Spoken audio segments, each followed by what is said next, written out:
it's an introduction that could take 20 to 30 minutes. But a guy out of Penn State, he was an NFL Rookie of the Year. He's a Super Bowl MVP, 9 consecutive Pro Bowls, rushed for over 12,120 yards, inducted into the Pro Football Hall of Fame. Franco Harris, hey, buddy, thank you for joining us here at AbilityMKE. Thanks for being a part of this tonight. Hey, Dave, I'm doing well, still hanging in there, staying out of the way of, I guess, a lot of things and a lot of people, but thank you for having me. I'm doing well.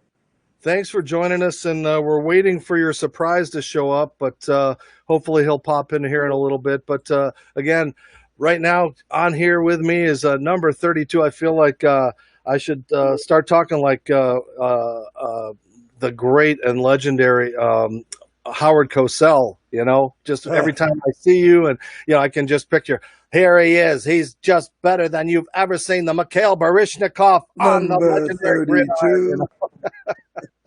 Yeah, Howard was something, let me tell you. Those were the days back in the 70s. 70s were, so long ago. Do you ever get tired of talking about those teams and that dynasty and everything that you guys kind of represented? Hey, you know what? I love my teammates, great guys, great people. We had, I guess I'm going to take the liberty of saying that I think we had the greatest run in NFL history. It was incredible. And the 70s run, I think, set a benchmark for a lot to follow. And we had quite a team. And Donnie Shell got into the Hall of Fame this year. So that's number 10 out of the 22 starters, 10 in the Hall of Fame. I mean, that's pretty impressive. And, people talk about dynasties now. It's tough to win 2 in a row. But, I mean, you guys had that year in and year out, the classic battles with the Cowboys, wanted the one for the thumb in 81. But the core of that group, unlike now with free agency and everything, you guys stayed together a long time with wide receivers and running backs and that quarterback we talk about every now and then. That core of that team really played together, and we're in those trenches for most of those battles. You know what I tell people, and that I'm glad we did not have free agency. Now, people say, Franco, that's crazy because we made nowhere near the money that players are making today because of free agency. But you know what? I'd rather have our decade that we had with the 4 championships and played in 6 championship games and, in the playoffs just like every year. I would rather have that than have the money. Now, I know it sounds crazy, but that's me. I'd rather have the time that we had than the money that could have been had. And in those days, you guys had, people don't realize that you guys sometimes in the off season would have to do things, jobs. And in fact, I remember one of the battles that you guys had against the Vikings in like a tug of war. Super team. That's what it was called. Oh, and look who's here. I got too many people here, so I gotta bring Rocky in here. Holy cow, I've been doing this and you jumped in here and the surprise is ruined, Rock. How you doing, Steve? Franco, my man. Rocky, hello there. Nice to see you. Rocky, like I guess one of the first times I was on time. That's right. You were on time. That's right. I was late. That's okay. I'm just glad you guys are here. And the guy that is on the bottom of your screen right now, he needs no introduction, but just let me tell you, it's number 20, Rocky Bleier. This guy is, just an amazing story.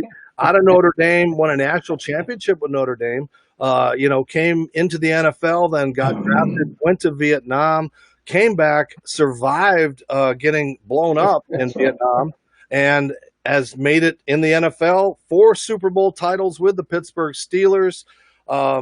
Just an amazing guy off the field who's done so much. So, Rocky, it's so great to have you here. And I just wanted you and Franco, if you guys want to catch up and say I know you guys haven't seen each other for a while. How you guys doing? Yeah, especially with this pandemic that's going on. I think the last time might have been December then. Yeah, you're right. You know, uh, Yeah. Well, like the yeah. Mets. Since everything else has, we missed our birthdays together.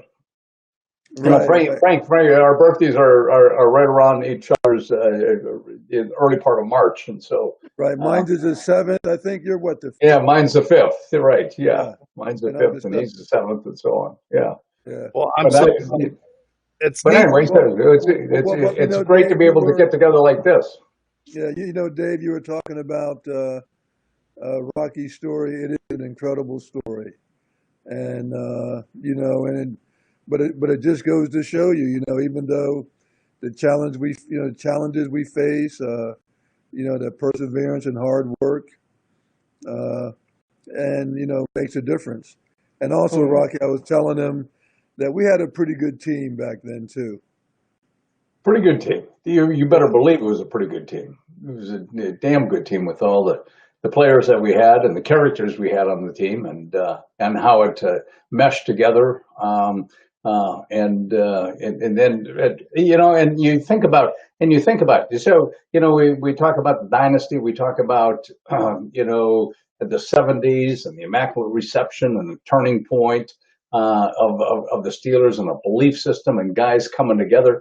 But as we look back, it's great to be able to say that we were the best. But at the moment in time, it was like in 1974. At the beginning of that season, just to put it in perspective, is that Franco was banged up. He wasn't. He got hurt in the first game, and so he was not available for the first part of the season. Joe Gillum was the starting quarterback. Bradshaw was sitting on the bench. And we got off to a shaky 3-1-1 start, so nobody knew what was going to happen, at that period of time until it kind of all meshed together. When Franco got healthy and we came back, and then Bradshaw came back, and I got a chance to start in that backfield about the fifth game of that season, and then so it kind of, but no one knew, because there was a player strike. 14 new guys made the team in 1974, which is a lot, and so there was a lot of upheaval that we had to overcome to be able to set that standard in that year specifically, and so well, that kind of did it. Rocky, if you think about it, how certain things make certain things happen, because as you said in 1974, things weren't going that well. Things were kind of sputtering. And like when I came back, the decision by, I think it was Dick Hoke, or was the other coaches, or Dick Hoke, to try us both together in the backfield, right? Right, yeah. And So anyway, so as I heard that story, it was basically Chuck Noll had talked to Dick, or in their conversation, and said that there was a weakness in their backfield. And the weakness was he said, "Who's your best blocker?" And they said, "Well, Bleier." And he said, "Well, then start him." wait, And wait, wait, so, wait, wait, wait, wait. When they asked that question, who's the best blocker? They didn't include. well, actually, they said, "Who's your best runner?" But I didn't. Since you're on this program, and I didn't want to take that away from you, so I put best blocker in there because people would understand that. And Franco, And, but Franco, but go what I ahead. do want to say that someone the other day was mentioning the 1976 season, and to me, I think that that season showed a lot. Really showed what we were made of. And even though it wasn't a Super Bowl season, I tell people that was a season that really showed the true character of our team. And if it Oh wasn't, yeah, and if it wasn't for injuries right at the end again, I feel strongly we would have won 3 in a row. that's right. So and that's just to put things in perspective for the fans out there or people who are listening to this. We lost 4 of our first 5 games in 1976. And all of a sudden, and Bradshaw got hurt, and he was out. And in the The remaining rest of the 9 season, games, for the rest of the season, the remaining 9 games, the defense, had 5 shutouts, only allowed 126 points or 126 yards average, like 21 points or something within the five. And, and so, and Bradshaw got hurt in a game against Cleveland. And our backup quarterback was Mike Krzyzek, who was a rookie at that time. So all of a sudden they pare down the offense, and we're running the ball. The offensive line did a wonderful job, a great job. And I tell this in all honesty, only because of the fact that Franco gained 1,100 and some yards that season, but I gained 1,000 yards myself. So, which was a tribute to that offensive line of being able to do as much as they did, and we just controlled the ball, 3 and down, 3 and out with the defense, and then offense we just ran the ball, and we got into the playoffs, and both Franco and I got hurt in the Baltimore game, and then we went out to Oakland to play the championship game and lost that game because all the running backs were banged up. Well, you guys, still are one of the most legendary tandems in football history. I mean, there aren't a lot of teams that had that power that you guys, and I'm just kind of curious, what with the ego of Terry and you guys taking all the balls and not getting any passes downfield for that guy whose ego sometimes people like to talk about and tease. But I mean, what was that like when, you guys knew that either one of you was going to carry the ball almost every single play? Well, both Franco and I argued who was going to get the ball, and he won out most of the time. Well, So now you talk to Bradshaw. You talk to Bradshaw, and he'll go, "Oh, no." He said, "I was for, I asked, what do you guys wanted to run? What did you want to run? What did you want to run? What pass did you?" So we got the Stallworth and Swan saying, "Well, throw me the ball, throw me the ball." Franco say, "Well, give me the ball, give me the ball." Well, I'll block for Franco then, so give him the ball. So. Well, like me and Rocky, I guess we still argue who had the best catch, though. You know what I mean? So there is no argument. You got the best. You got the best catch, as it was voted for the number one play in the 50 years of football history. Yes. I don't know, Rocky. You had a hell of a catch.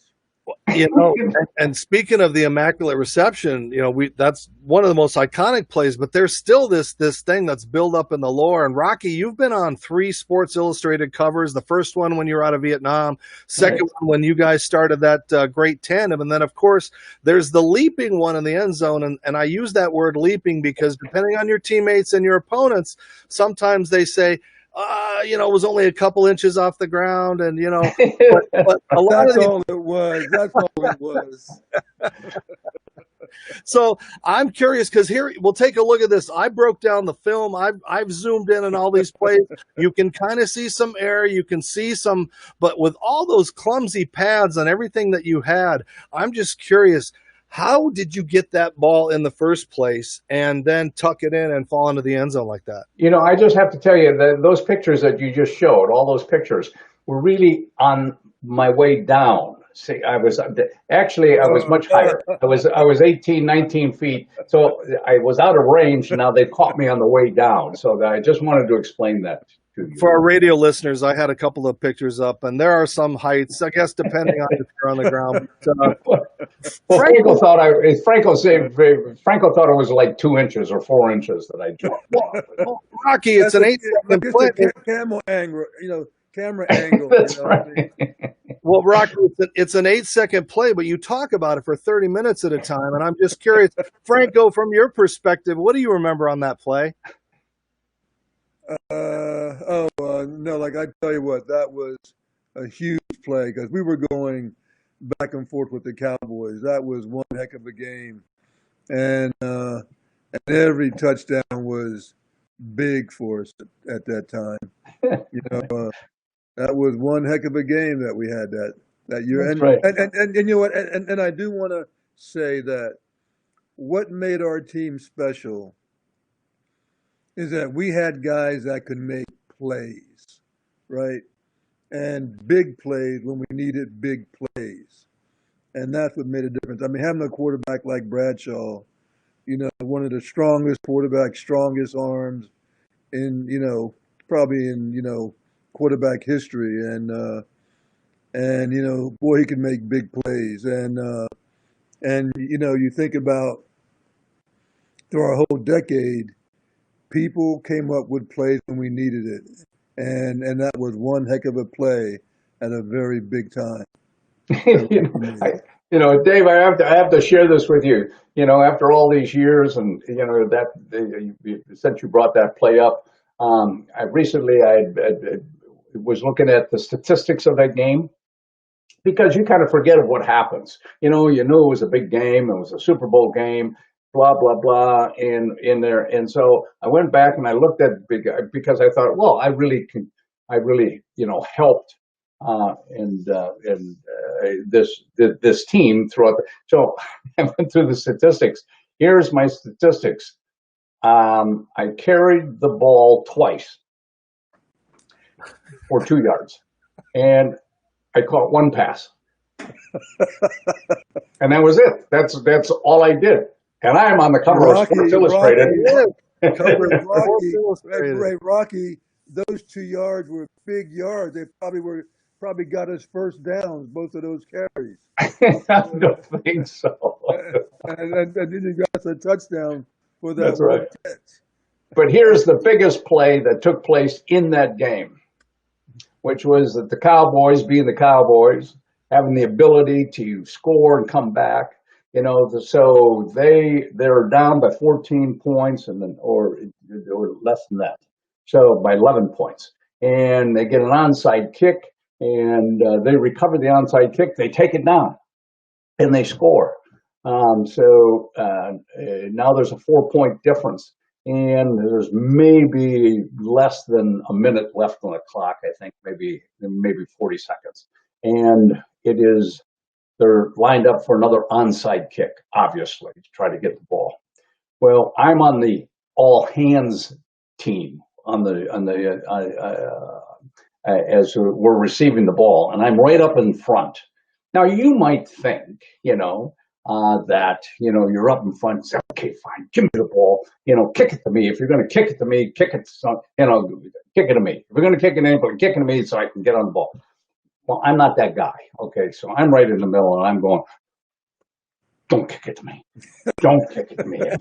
And of course, they didn't listen to me, and so they dribble it towards me, and I dive on the ball at the end of the game. And I have to tell you one thing. That was the hardest I ever been hit in that whole game, was there at that last. Well, I think you may have taken some hits by the guy that played you in your life story, because I got to bring that up too. It was Robert Urich played you, Rocky, in the Rocky Bleier story, Fighting Back. And it was that ABC, movie of the week, but still had some fun. He had, I think, Art Carney was the owner of the Steelers, and right, yeah. And I just was wondering your memories of that movie, and Franco. If you had to Siskel and Ebert that movie, what would be your thoughts on that movie? Oh no, I enjoyed it. Because it wasn't about him. That's right. So Robert Urich, who was at that time very popular as an actor, and then he was playing Dan Tana on television. Actually, was born and raised in Toronto, Ohio, which is not far from outside of Pittsburgh.